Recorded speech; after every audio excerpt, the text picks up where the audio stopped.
akong ulilahin, huwag talikdan, Panginoon. O aking tagapagligtas, bilisan mo ang pagtulong.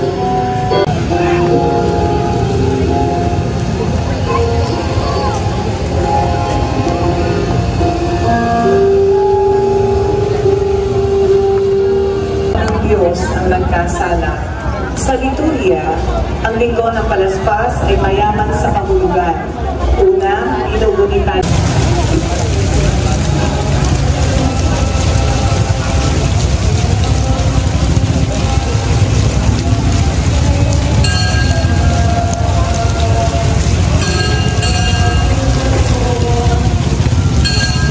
Siyang tangka ng dalang mga palaspas, o sana awit na lahat kay Kristong Hari Mesiyas,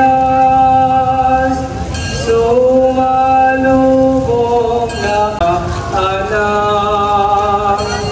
May dalang mahayag na dumating ang Mesiyas.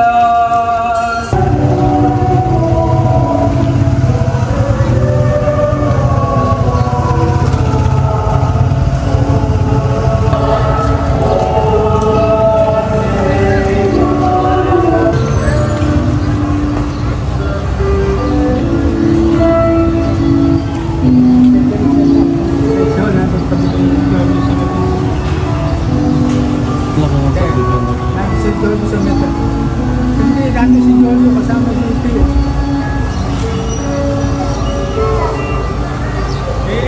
Ako nag-direct si Pio. Hindi hanap sa dinigil ng mga kayo.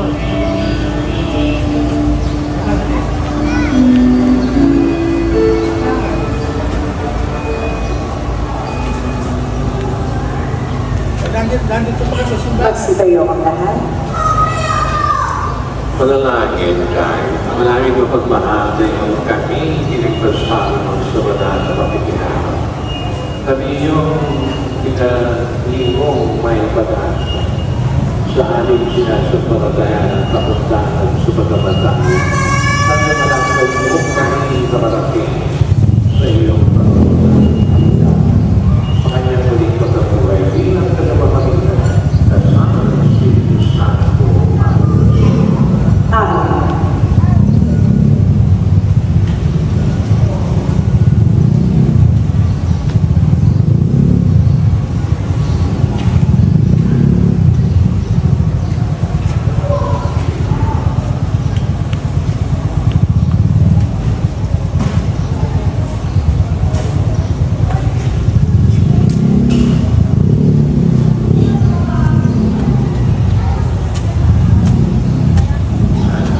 Pagsipo.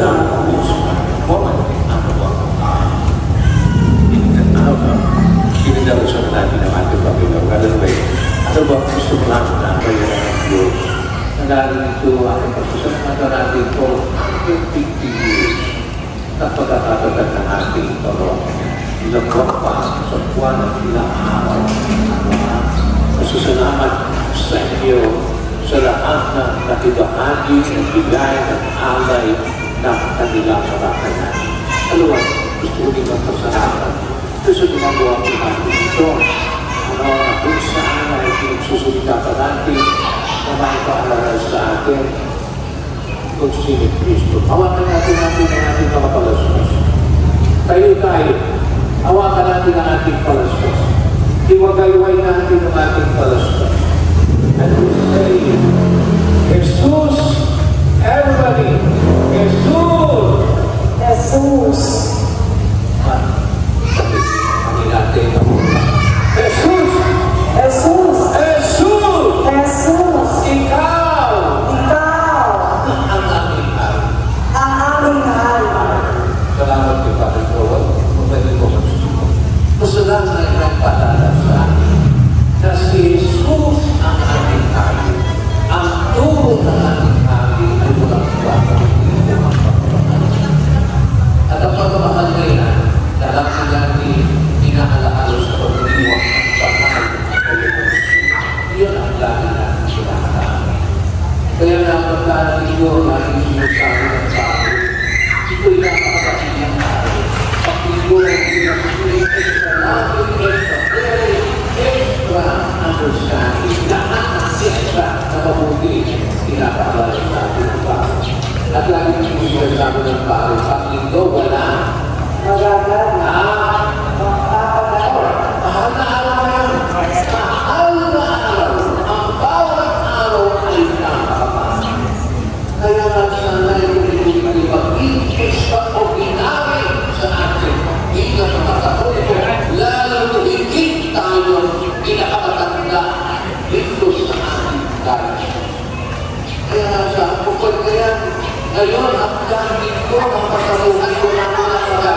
Tigil mo na sa galit. Tigil mo na sa mga bagay na negativities na meron tayo. Ang focus natin ay ang duro at aral ni Jesus na pagmamahal lalo tigit sa loob ng ating pamilya ating pinamitan. Amen po ba? Sino na magpapalaki ko? Na ngayon, ang pagliko ng pagkabuhay, hindi tayo magagalit. Hindi tayo maayos dito. Wala naman, talapakan natin ito. Talapakan natin ito. Just reminding you that we believe in Jesus at sinisipin natin ang pagkabuhay. Hindi ko siya. Sabi ko nga, ikaw natin nag-iis, ano na ang nangyari? Gusto ko, sabi ko nga, ang mga ko'y namin ito, gusto ko maalala, yung iwa ng tunay na business. Maalala. Kaya kami nag-pray, dahil yung ating charity training ay magkaroon ko ng pagbabaga. Tama na po siya. Nagkakaroon na. Kasi sabihin niya, meron tayong honest discord sa values, opinion, honest. At side-by-side with that, ano po ang meron tayong ginawang gracia worker. Ano ang ibig biyaya. At kung meron ka gusto, itatangin sa iyong kapwa, pagkakalit doon sa lamesa, pwede kang kumuha. Wala kang iitigil. Kaya huwag kayong pupunta doon at pupunta doon sa may lamesa. Baka kayo ay kumain. Libre tayo. Kaya meron tayong gracia worker. Katusunan ko sa mga si Dadat. Restaurant na kasi sabi ko kay Dadat. Sabi ko, ako'y kumahanin ang okay sana. Ikaw hindi mo kagdating. Ipapakain natin. Ang tawag ng Diyos. Sabi ko, ako'y kumahanin. Kumahanin na. Nag-living siya. Nag-isip. Ano ang punto ng bagay? Ang punto ng bagay na pinanilang bilang sa bayanan ng Diyos ay magbahagi tayo. Kung ano man ang meron tayo, ibahagi natin ito sa ating kapwa. At ito yung biyaya at pagkabala ng Panginoon na inakasang sumatiwa, sumapuso ng bawat isa sa atin sa pagkakalipatas ni Jesus ay patas ng pagkamahal. Sana ko ang ginamang ng mga kapatid, ito'y magpaalala sa bawat isa sa atin. Ang ating sinasabi ng bagay ay nakalagay sa pagkakasunatan ng sabi, kayo at na ay makikilala ng resulta na mga nagtito ko kayo nagkakakala. And that love ay pinakailangan sa loob ng pamilya ng susunod. Praise the name of Jesus, now and forever. Amen, amen, and amen. Sumayo ang Panginoon. Yung po ninyo ay nagulot at dating na paningan ng pagkabasubas. Ang Diyos ang kawain na nagtalago